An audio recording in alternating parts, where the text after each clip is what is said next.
So, yun. Tuyo na yung yung Q-tips na nilagyan natin sa pangmata natin ng yung ginawa nating jig. Yan o. Tuyo na parehas. So, lalagyan ko naman siya ng UV na resin para para mag-imbus yung mata niya, maging clear, luminaw. Yan. Yan. Lagyan natin ng resin. Pinapatak para naka-imbus. Yan.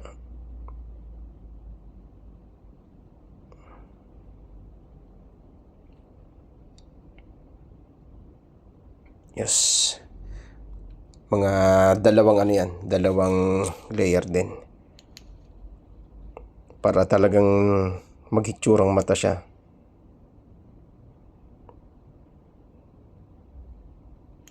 Kabila.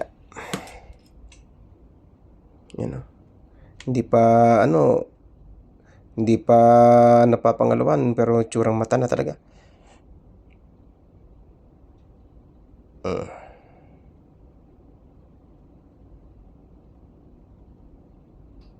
May mga nabibili naman sa online, mga na-order. Yung mas maganda yon, mas kumbaga talagang realistic talagang Pero sa kagaya natin na gusto makatipid pero same as effective sa na-order at nabibili, kaya namang gawin. Yan. Dito tayo. Kung may mga gamit naman na available. Yan, yung mga resin, syempre, sa online na bibili. Yung mga resin na ito pala yung ginagamit kong resin.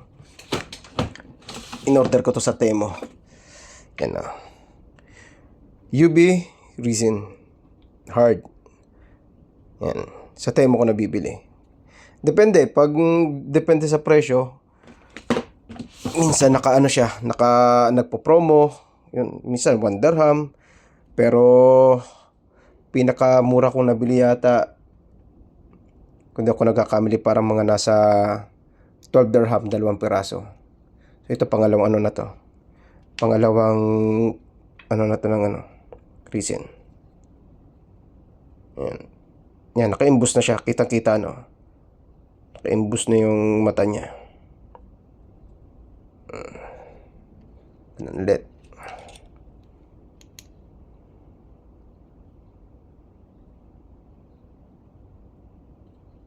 Yes.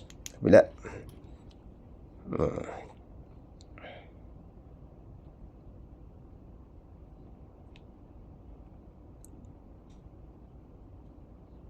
Ganito din ang ginagawa kong mata pag gumagawa naman ako ng sa assist hook. Ganyan din. Yung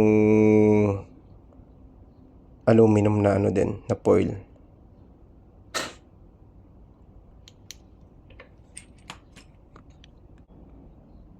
Yan ganito yan Yan, ito naman ginagawa ko sa assist hook. Yan ito yung nakahuli ng 7.3 kilos na queenfish noong June 7. Itong jig na to. Sariling ko din. Yan. Sariling kulay din. Yan, sariling gawa. Pati yung jig niya. Sariling gawa din. Nagtunaw ako ng tingga. Yan. So ito yung assist hook. Sinasabi ko. Yan. Pag gumagawa ako ng mata ng assist hook. Yan, effective naman. Nakakahuli. Malalaki. Ayan Ito, okay na to. Yan, okay na Yan na natin. Oops. Nga. Di ba? Parang mata na talaga siya ng isda. Parang yung ganun din, nabibili din sa sa mga tackle shop. Yan, walang pagkakaiba. May pagkakaiba ba sa mata? Medyo parang mas malinaw pa yung gawa ko Ayan Ay, ito wala na itong mata. Pero yan. Ayan, ganyan lang. Ayan, naka-imbus na siya. Yung sa, ano, yan na, ganyan na. Yun yung sinasabi ko naka-imbus. Yan na. Ayos, para sa pares. Lalagyan ko na lang ng i-hard coating ko na lang. Yan, tapos na yan. Pwede nang isabak sa mga mamaw. Yan na. Siyempre, hard coating, ganun pa rin. UV na resin pa rin. Na clear. Clear naman. Para talagang maano yung ano niya, yung kulay niya, pati yung initial na UV na ano, may yung resin na may ano, na may luminous para talagang kumintab siya. Yan. Ganun pa rin. Isang ano na lang, isang layer na lang. At yan ano na lang, protection na lang naman. Para kumintab lang pati. Tapos na yan. Ayos na yan. Yan o, ganda ng kulay. Talagang kumikintab siya. Ayan o. Ito yung ilaw o. Ayan o. Kaya magandang gamitin yung neon light.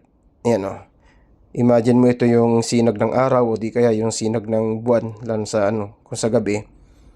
Kitang-kita pa rin siya ng isda. Kung sa araw naman, ganyan.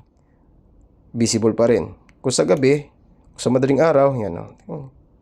Kumikintab siya. So yun. Kaya ideally, mas maganda gamitin yung mga bright color na neon light. Neon color. Yan, tapos na yan. Okay na. Treble hook at saka assist hook na lang kulang. So yun naman ang sa susunod gagawin. Syempre treble hook.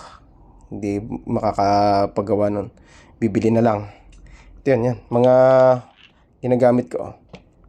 Lahat yan, neon color yan. Yan, lahat yan.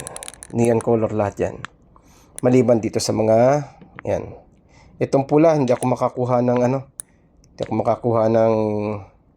ng neon color ng pula. So yun guys. Tapos na. Tapos na ang ating White Tiger. White Tiger jig. Very nice. Ayos. Fish on. Fish out. Thank you for watching.